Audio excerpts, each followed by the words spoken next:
আপনারা গুগলে সার্চ করলেই সেটা পেয়ে যাবেন। শিবিরের টাকার উৎস হচ্ছে সবার পকেট, অর্থাৎ আমার পকেটেরও এই শিবিরের টাকার উৎস রয়েছে।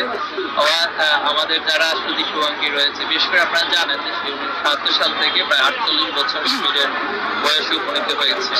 তো আমাদের যতজন সাবেক ভাইয়ার রয়েছে সবাই ছাত্র শিবিরকে ওন করেন, ভালোবাসেন এবং শিবিরের জন্য তারা তাদের উপার্জিত অর্থ থেকেই দান করে থাকেন। এটাই আমাদের উৎস। এছাড়া আমাদের অনেক ভাইয়ের দেশে বিদেশে ভালোবাসে। বিশেষ করে আমাদের 5ই আগস্টের পরে কার্যক্রমগুলো যখন ওপেনলি হচ্ছে, এখানে অনেক ভাইয়ের উৎসাহিত হচ্ছেন। আমাদের পরিসরের বাহিরেও যারা দেশকে ভালোবাসেন, আমাদের এই ইভেন্টগুলোকে পছন্দ করছেন, ভালোবাসছেন, তারাও আমাদেরকে ফোন দিয়ে সহযোগিতার জন্য চেষ্টা করছেন।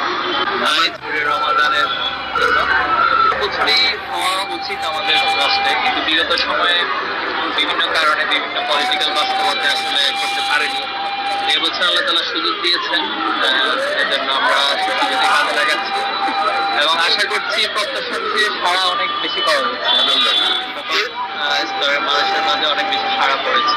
এর আগে তো বাংলাদেশে কোনো আয়োজন আমরা করেছিলাম, বাট সেটা খুবই সংক্ষিপ্ত পরিসরে ছিল, কিন্তু এখন সেটা পাবলিক স্পেসে এসেছে আলহামদুলিল্লাহ। এর মাধ্যমে সবার কাছে আয়োজনগুলো ছড়িয়ে দেওয়ার সুযোগ তৈরি হয়েছে, সেটাই হচ্ছে।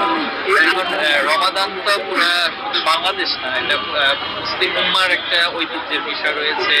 ইসলামিক ভাবধারা, চিন্তা চেতনা, মূল্যবোধ, কৃষ্টি, কালচারের যে চর্চা, সেটা মূলত সারা পৃথিবীতে হয়ে থাকে।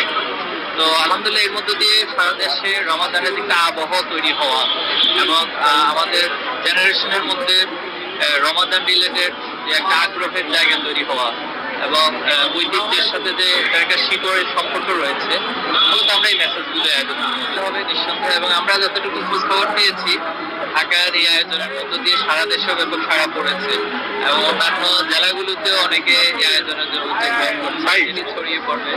টাকার উৎস হচ্ছে সবার পকেট, অর্থাৎ আমার পকেটেরও এই শিবিরের টাকার উৎস রয়েছে। আবার আমাদের যারা সুদী শুভাঙ্গী রয়েছে, বিশেষ করে আপনারা জানেন যে 19৭ সাল থেকে প্রায় 48 বছর শিবিরের বয়সে উপনীত হয়েছে।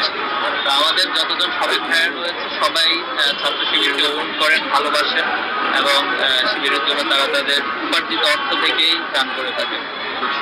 দেশে বিদেশে ভালোবাসে। বিশেষ করে আমাদের 5ই আগস্টের পরে কার্যক্রমগুলো যখন ওপেনলি হচ্ছে, এখানে অনেক ভাইয়ের উৎসাহিত হচ্ছেন। আমাদের পরিসরের বাহিরেও যারা দেশকে ভালোবাসেন, আমাদের এই ইভেন্টগুলোকে পছন্দ করছেন, ভালোবাসছেন, তারাও আমাদেরকে ফোন দিয়ে সহযোগিতার জন্য চেষ্টা করছেন।